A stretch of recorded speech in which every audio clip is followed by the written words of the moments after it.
இந்த கப்பக்கிழங்கை வச்சு ஒரு டிஷ் இன்றைக்கி செய்யலாங்க. அதுக்கு தேவையானது நம்ம பச்சரிசி காப்படி எடுத்துருக்குறேங்க, ஒரு உலக்கு எடுத்திருக்கேன். இதுக்கு தேவையான உளுந்து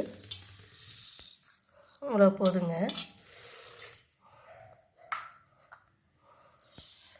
வெந்தயம் கொஞ்சம் எடுத்துக்கலாங்க. இதை தண்ணி ஊற்றி ஊற போட்டுடலாங்க. ஒரு மணி நேரம் ஊறட்டுங்க. அதுக்கப்புறம் நம்ம பார்க்கலாம்.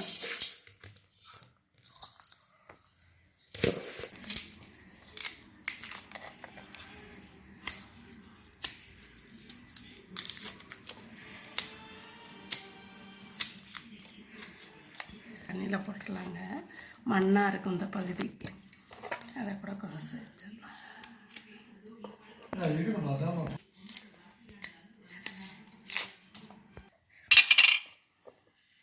இப்படி நறுக்கி இப்படி துண்டு துண்டாக போட்டுடலாங்க.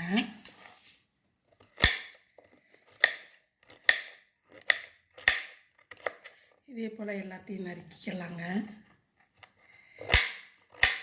தோலெல்லாம் எடுத்துட்டு இப்போ பொடியாக நறுக்கிட்டேங்க.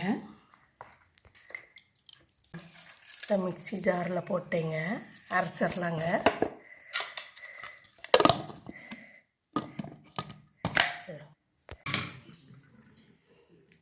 இப்போ நல்லா அரைச்சிச்சோங்க. ஊற்றிக்கலாம். அதில்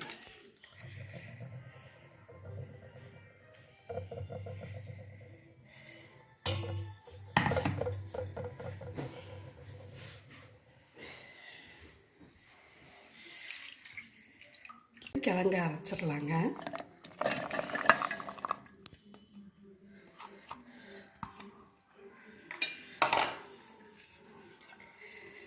நம்ம வந்து ஒரு 4-5 பூண்டு போட்டுக்கிடலாங்க.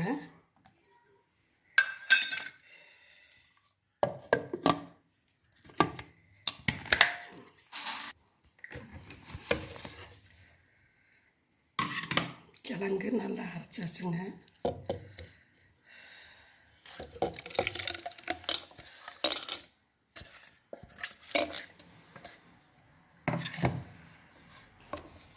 இப்போ இதை கழுவுன தண்ணியை ஊற்றிடலாங்க.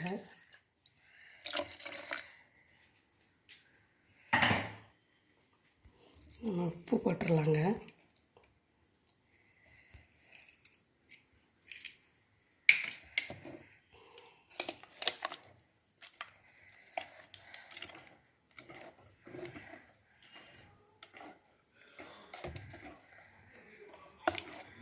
இப்போ வந்து எண்ணெய் ஊற்றி காஞ்சிருச்சுங்க. இந்த மிளகாயை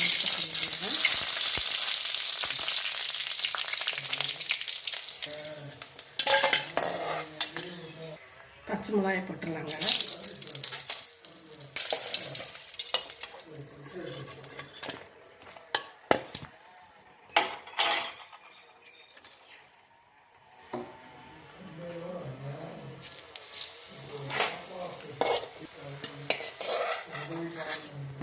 மிளகாயும் வறுத்துட்டேங்க. வரமிளகா, பச்சை மிளகா நல்லா வறுத்துட்டேங்க.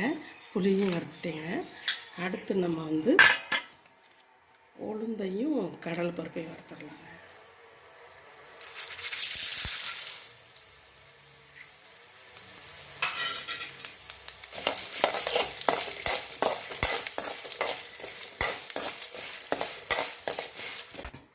நம்ம வந்து நேற்று வந்து ஆட்டி வச்சோம்லங்க, நல்லா பொங்கி இருக்குதுங்க. நம்ம மரவள்ளி கிழங்கு ஆட்டி வச்சோம்ல, அது நல்லா பொங்கி இருக்குதுங்க.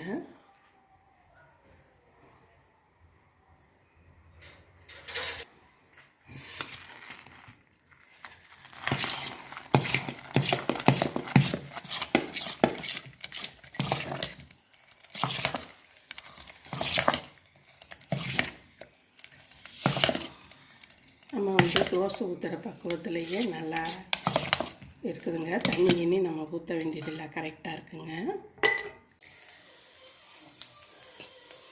நம்ம தோசை ரெடி ஆயிடுச்சுங்க.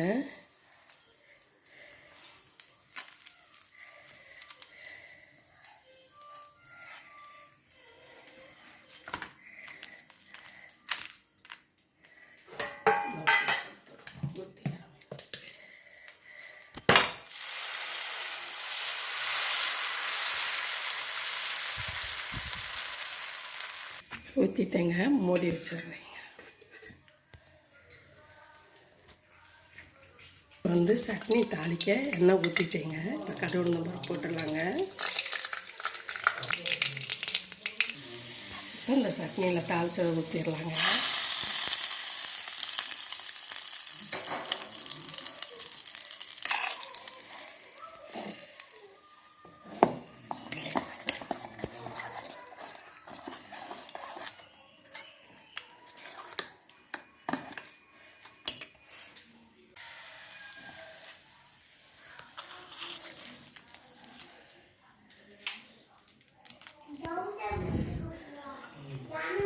இப்போ வந்து மரவள்ளி கிழங்கு தோசையும் கொத்தவரங்காய் சட்னியும் ரெடி ஆயிடுச்சுங்க.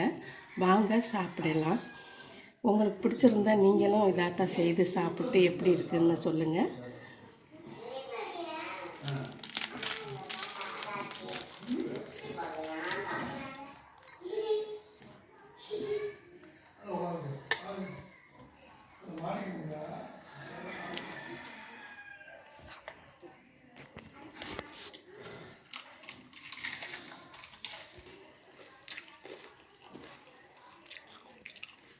மரவள்ளிக்கிழங்கு தோசை நல்லா மொறுமொறுன்னு நல்லா டேஸ்ட்டாக இருக்குதுங்க. நம்ம மரவள்ளிக்கிழங்கு பச்சரிசி உளுந்து வெந்தயம் போட்டு அதோட பூண்டும் போட்டோம்லங்க, செமையாக இருக்குதுங்க தோசை. அதை விட இந்த கொத்தவரங்காய் சட்னி இன்னும் டேஸ்ட்டாக இருக்குங்க. அந்த ருசியை நீங்கள் அனுபவிக்கணுன்னா எங்கள் வீட்டுக்கு வந்து சாப்பிடுங்க. அப்படி நீங்கள் வரலைன்னா நீங்கள் செய்து சாப்பிட்டு எப்படி இருக்குன்னு சொல்லுங்கள். ரொம்ப ரொம்ப நன்றிங்க நீங்கள் கொடுத்துக்கிட்டு இருக்கிற ஆதரவுக்கு. எதுவும் குறை நிறை இருந்தால் தாராளமாக சொல்லுங்கள், நாங்கள் திருத்திக்கிறோம். ரொம்ப ரொம்ப நன்றிங்க. வாழ்க வளமுடன்.